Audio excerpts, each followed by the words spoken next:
Hi guys, it's Nikki, you also known as Faces Trader, and you're watching the November 16, 2020 Global Market Update. It's a Monday, and we're going to discuss what's happened in the market.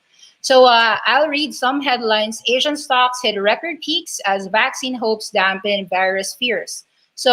Asian stocks hit a record high on Monday as vaccine optimism and strong economic data from China and Japan outshone the worries about rising coronavirus cases, lifting just about every sector. Nikkei trading at 29-year highs, Kospi Korea at its highest since 2018. Australia hit an 8-month peak in the morning before a glitch halted trade. So S&P futures are rising 0.6% following record closes on Friday. Nasdaq lead 1%, European futures up. So it's generally a strong movement, and we can see a few commentaries.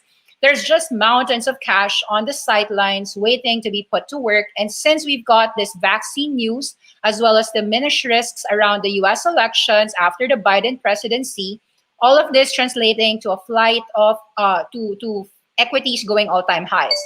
And also, of course, the dollar is still down and oil prices are still falling on Friday.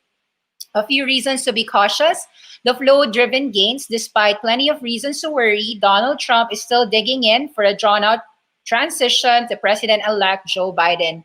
Actions reported that Trump is planning a flurry of aggressive policy moves against China in just the next 10 weeks. Coronavirus cases are surging in Europe, United States, and news outbreaks have emerged in South Korea, Japan, and Australia. Brexit talks are at delicate crossroads yet again. A few of these fears are translating, and so it's going to be choppy. So you've got a lot of good things to say, but also some Trump-related risks in case he does something in China for the next 10 weeks. So let's take a look at some very strong movement. Okay, a lot of the electric vehicles last week were on the roll. Let me just share to you what happened. Wait, okay, wait up as well. Let me just share to you as well because since we are already in the charts anyway, Bitcoin has broken that 12,000. You could see that it used to be a steady slope from about 5,000 to 12,000. After the break of 12,000, however, no resistance whatsoever, and from 12,000 as up as 16,000. We do think that this 18,000 or a 50% rally from that 12K could be so this is what you call greed, and this is of course your euphoria. We haven't reached insanity mode, so I don't know if Bitcoin will go insanity mode. Nonetheless, that uptrend is still steady intact with a lot of buyers here at about 14,000. So you've got a lot of supporters of crypto ever since PayPal has introduced Bitcoin in their wallets. So a lot of PayPal has followed suit with your Square. So they've been following each other. Square's Cash App was the first to introduce Bitcoin in their Square Cash App. That would be SQ. And then PayPal with its Venmo introduced Bitcoin in their wallets to enable people to send money through Bitcoin. Okay, and PayPal acknowledge that. I'm gonna share to you a few more things. So there's a lot of very strong movement in charts. Electric vehicles are the topic. Okay, your XPeng. Let me just share to you XPeng. So it looks to be a very strong movement ever since. From 21, it rallied to 49. It even went as high as 51. As you could see, it hit 51. So that was 100%, more than 100% move. That was a 1618 extension. So we're going to go using charts. It looks like that drop was pretty much, we could see that it was going to get some drops. Therefore, so I was just thinking that somewhere at about 41 to 49, you will top. But it really topped at about 51. So we sold, I sold some at 48.5. And then I do still believe that this one is a strong movement. However, there will be choppiness. So as you could see, the ranges are kind of big, 36 to 49. That is a 30% move in a single day. The drop was also a drop. After a strong rise, it's also strong down. So we see that this was a very greedy move for the likes of the bulls, greedy, euphoria. I don't know if this can be considered insanity, but maybe it's not yet insane because it's just 100%. It's not yet 1,000% anyway. So we're gonna consider this more as euphoria, not yet insane. Now, this euphoria can actually be considered a profit-taking bullish move if it will give an entry area below $40. So do note that there will still be continuous profit taking, whether that profit taking ends at 49 or 50. I do think that you need to have more setups, more days. Those who are in at 21 and 31 can still hold. You might have profit taken some, but if you don't plan to profit take, it's also okay. There is a light show by Xpeng P7s. Wait, guys. Let me just give you some. So if you have been watching Startup, I do think that it's a very good K drama in Netflix, and I gave my analysis on why how Mioni, sorry, there will be a lot of spoilers, but if you watch that K-drama, this is my analysis. This is a whole thread on why I believe Han Ji Pyong and why I think, why I am a team Han. You can comment. I'll love to answer your commentaries on this Faces Trader thread. It's all on my Twitter profile, so I'll be happy to exchange views as well on some K drama stuff. Nonetheless, let's go for some stock picks as well. Wait up. Do note that if you look at my threads, you'll have some spoilers if you haven't watched the recent episode 10. Um, Wait up. About Xpeng Motors, actually, you can see it here. Just go to their own Twitter account. So Xpeng Motors has been rallying because of that 200% growth in revenues. They delivered a lot. This is what I was saying. Tonight, 200 Xiaopeng Motors P7 created another Guinness World Record, the largest synchronized car light show, thanks to all our car owners. So yeah, it's actually all Xiaopeng cars. They did the light show. Yeah. So it's a light and music dance show just to showcase the growth of Xiaopeng. I am excited of the next 5 to 7 years of Xiaopeng Motors. And so I think that if you are bull on Xpeng, do continue to hold. Okay, and then of course last week, everything, practically a lot of electric vehicles have been rising. Let's take a look on all of them. Xpeng was one, and then of course there was a lot of profit taking. So Neo, Lee, let's take a look at all of them. So that is the first bearish engulfing. I do think that that was a profit taking move after this very strong run up. Every time there is a very strong run up, it is very far from that slope, and so there is that potential correction. So from about $50 of Neo, I think that it can drop somewhere at about 35 at the very least. So that's a 30% drop. If you're not profit taking, it's a bit of a lot of drawdowns. If you are even if you are profitable, of course you could see that a lot of these Xiaopeng and Neos was also sold down with Li Auto. Li Auto, after rallying from about $18, hit $40, and that big bearish engulfing move. So definitely, I would say that the recent $50 for Neo and Xiaopeng is your first resistance. However, 20, 30%, or 40% drops are being taken advantage as well. So this 140 drops to 30. If it goes down back to about 27 to 25, then there might be some buyers. Between all of them, I just have Xiaopeng. 175, let's take a look at some more. So we were opining that Geely Auto, even at 20, 20 was a buying entry, and even at 2019, that area. So this is more just an average up move and just a hold for those who have it, more of hold. Mostly, you could see that winners will continue to win, and that was exemplified by your Razor after falling to about 220. Now it's back to 255. We were wondering, we were looking to actually try to add near $2, but it never fell that low. Yeah. So but that's really what a winner does. It's not really gonna fall as much. So maybe, yeah, if this is the drop, then 220, 240. Although there is a resistance here at about 270, we do think that's gonna consolidate for the next move to about 3 to 4. So this one is still just a hold on our end. and then buy more on any dips. So the higher low dip, the highest low, or the lowest that it ever was 220. So about 220 is your highest low.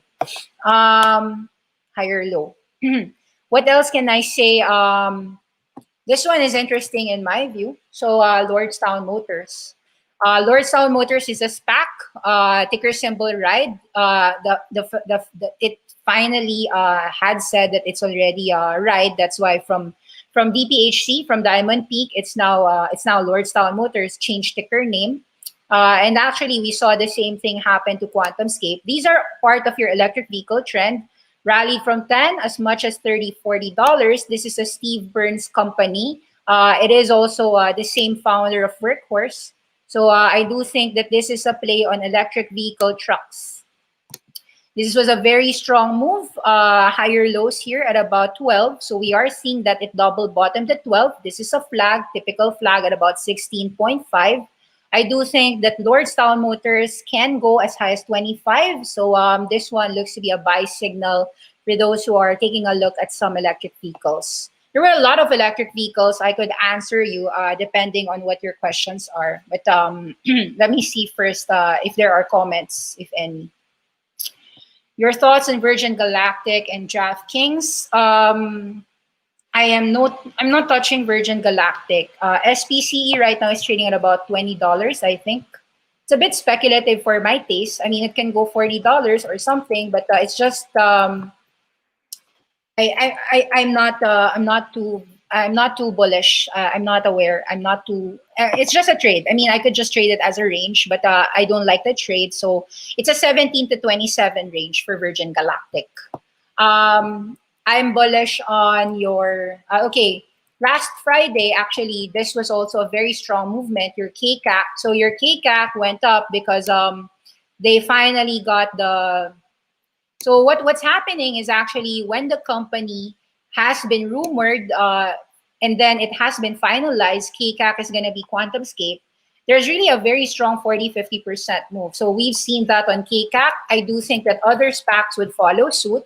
Charge point is SBE. So this one, even if there was a profit taking here at about 16, buy back at 13, I think there is no leeway already for a profit taking move here. This is just all the way up.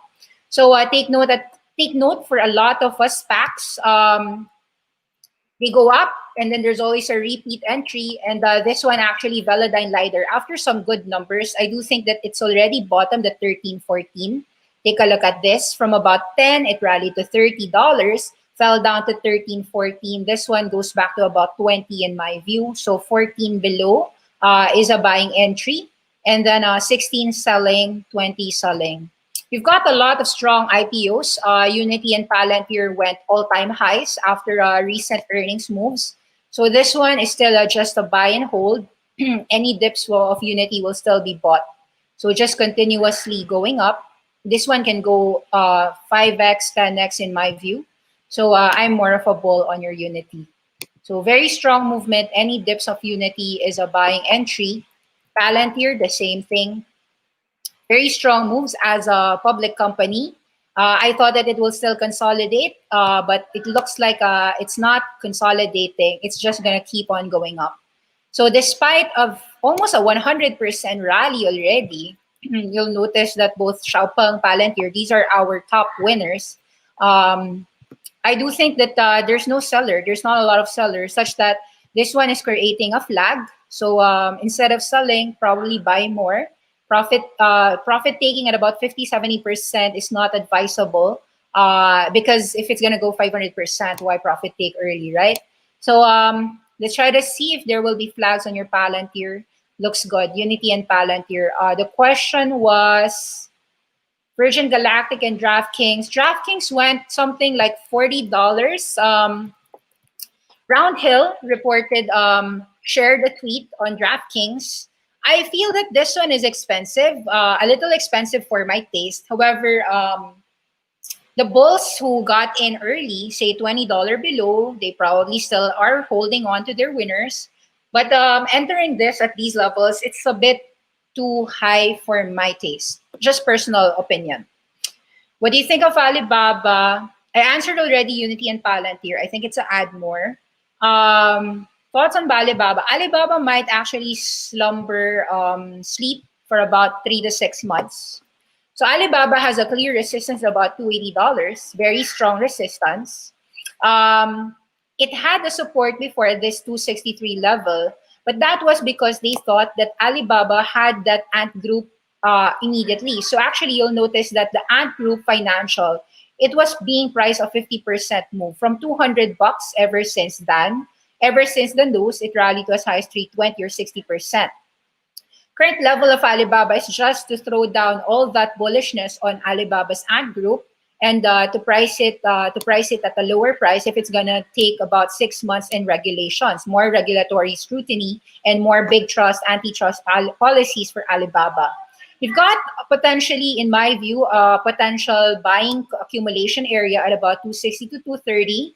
It's not an immediate buy. It's not going to be momentum.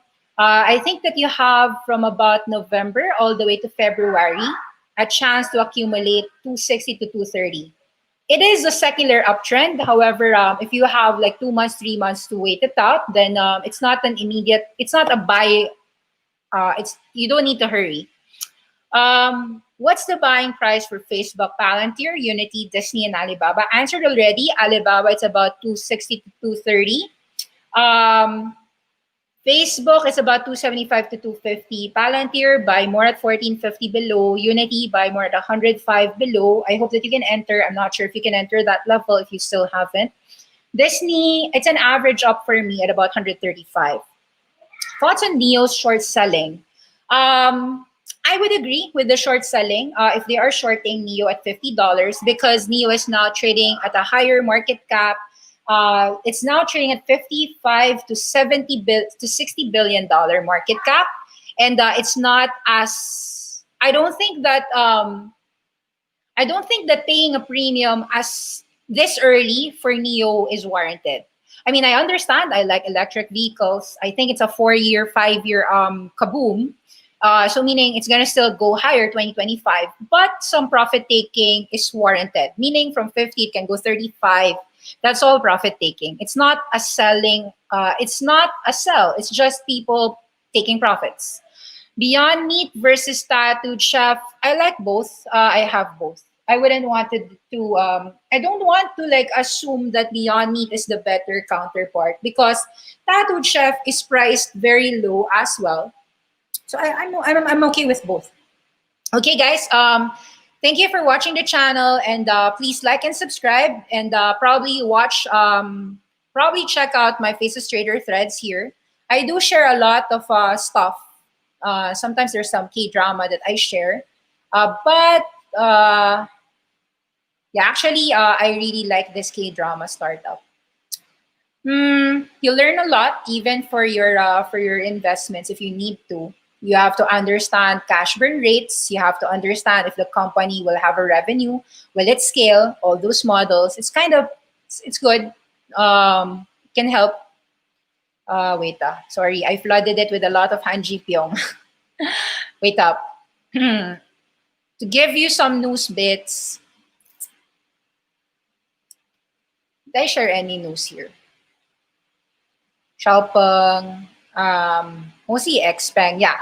So for those who aren't aware, I think last Friday I shared Uber and Lyft. It was a free Friday class idea. Put it on your watch list. There's gonna be a gig economy trend, and this one is something, of course, that benefits your gig economy, your ride sharing trends, your Ubers, your Lyfts. Of course, these reopening will help your taxis and food delivery guys. Put it on your watch list. Try to see if you can understand these companies. Thank you very much, guys. Bye-bye. Salamat.